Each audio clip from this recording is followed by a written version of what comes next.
Hello and good morning. Welcome to your daily stretches. So today we are going to take the downward dog that we learned earlier in the week, and we are going to, I'm going to offer you an alternative to downward dog if for any reason you do have wrist pain and you are doing your yogi grip but you still have wrist pain. And then we're going to do a little flow sequence with the downward dog. So let's come over to our hands and knees into that box position to begin with. Hands spreading into the mat underneath the shoulders, knees underneath the hips, tops of the feet released into the mat. Just start to pull that belly button in towards the spine, so you've got a nice neutral spine here. Take the hands one step further away from you. That middle finger's pointing forwards. Most of the weight is in the index finger and your thumb, and you can feel the weight moving through the base of the thumb already. Tuck the toes under and then start to move the hips up and back and bend the knees as much as you need to here to get a nice straight spine. Feet about hip distance apart and just taking a breath in here and releasing a breath out. Take any movement that feels good for you. You might want to pedal out the legs, getting into those hamstrings, maybe shake the head out. Just drop some of that tension down to the mat.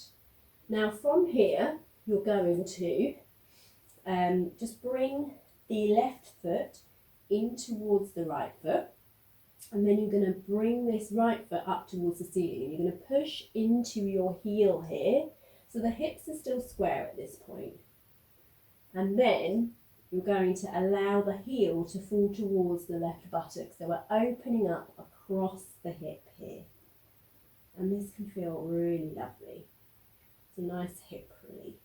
Still got that yogi grip going on. And then just gently bringing the leg back down.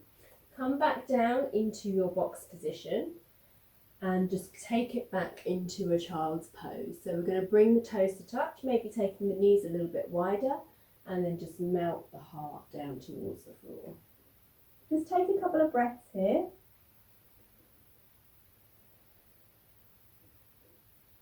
And breathing in and breathing out. Coming back up to our box position, taking the hands a step further away, tucking the toes, and then pushing back up to our downward dog. So chest is moving towards the thighs here. Feet are about hip distance apart. Bend the knees as much as you need to get a straight spine. So none of this rounding the spine, but straight legs. You want it the other way around. And just enjoying the stretch before we bring the right foot closer to the left and then float that left leg up on an in-breath. Breathing here. Square hips pushing into the heel of that left foot.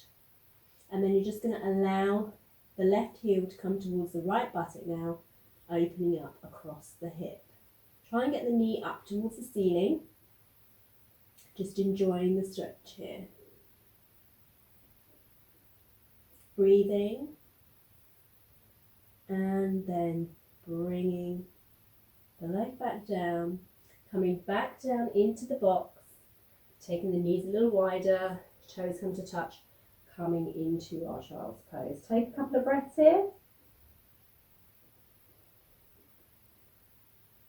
And one more.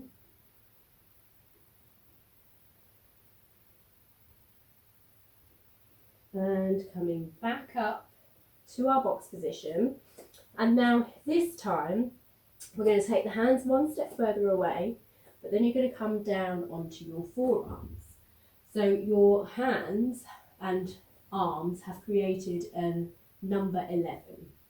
So you want the elbows to be underneath the shoulders, and then from here you're going to do the same thing you do in going up to a downward dog. So you're going to tuck the toes, and then you're going to move the hips up towards the sky, keeping a nice straight spine and bending the legs as much as you need to again. Feet are about hip distance apart, and this is dolphin pose. So it's taking the strain off of the wrists, so we're pushing through the shoulders here, through the elbows, And this is a great alternative to downward dog.